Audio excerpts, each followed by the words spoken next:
You've seen a lot of cooking recipes on this YouTube channel. Lots of them from all over the world. But what's the recipe for a good, solid back?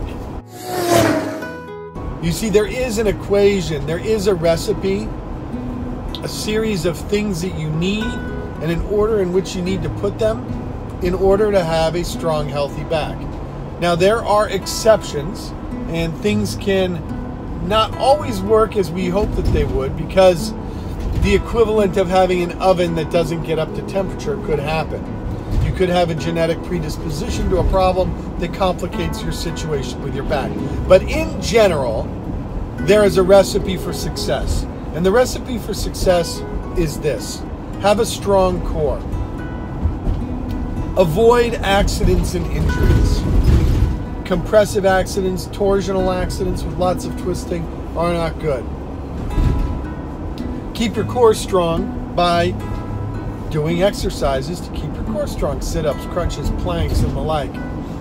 There are lots of postures in yoga and Pilates that will also obviously do this for you. Maintain mobility. Maintaining mobility is one of the most fundamental rules for a healthy spine. When things lose mobility, they start to lock down, and the body tries to stabilize an area that, even though it's restricted and tight, is interpreted as being unstable. It's not functioning properly, it's not moving properly, and this leads to lockdown. And lockdown leads to arthritis and inflammation and pain. Make sure that you get good rest. Good rest and lying down at night helps to decompress the spine after a long day of compression. Even if you're just standing and sitting, your spine in the spaces of the discs can compress and shrink by up to 22 millimeters a day, which is nearly an inch.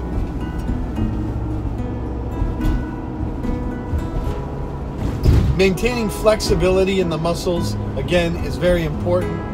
And making sure that your body and your spine and back are not inflamed and remain inflamed for longer than what is generally considered normal for normal daily activities. If you go to the gym and you do deadlifts, your back is going to be inflamed and sore, but it shouldn't last for 2 weeks. It really shouldn't even last for a week.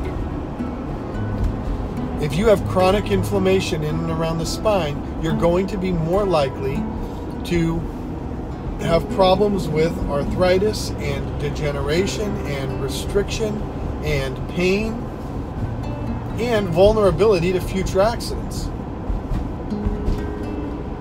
It is absolutely critical that at the level of the spine, you do not have nerve compression. So maintaining healthy position and mobility, and again, a non-inflammatory state, is absolutely crucial to avoiding nerve compression. This is best done through chiropractic care, but some of it can be done on your own. And we've talked about ways of accomplishing that. The problem with spinal health is that sometimes you don't feel what's going on until it's gotten so bad that you now feel it. And the only way to determine whether or not you're at risk for future problems of the spine is to be evaluated, by a chiropractor who does imaging of inflammation and muscle tone, and even x-rays, and sometimes even MRIs, to determine whether or not you are at high risk. And then, if you are at risk, a plan can be put in place that will help you avoid those problems from materializing. It's great. It's a great preventive plan of action. But chiropractors specialize in the stability and mobility and the structural components of your spine and the rest of your musculoskeletal system, and most importantly, how it interacts with the nervous system. Is misalignment causing pressure on nerves? Is inflammation causing pressure on nerves? And if it is, what do we do about it to keep you out of trouble? The average lifespan in the United States is going up, and around the world, it's going up. And the longer you live, the longer or the more time you're going to have to screw yourself up. The more you have to take care of your body if you're going to want to be using it in full force forever. You've heard people say, oh, if I knew I was going to live this long, I would have taken better care of myself. Well, you probably are going to live that long, and you better start taking better care of yourself. These are just a few tips for maintaining a healthy back. It is the second leading cause of lost days of work due to temporary disability. And there are things that you can do to prevent problems. So do them. You either will or you won't. If you don't, you're going to have an issue. If you do, you'll be much less likely to. Quite a simple equation.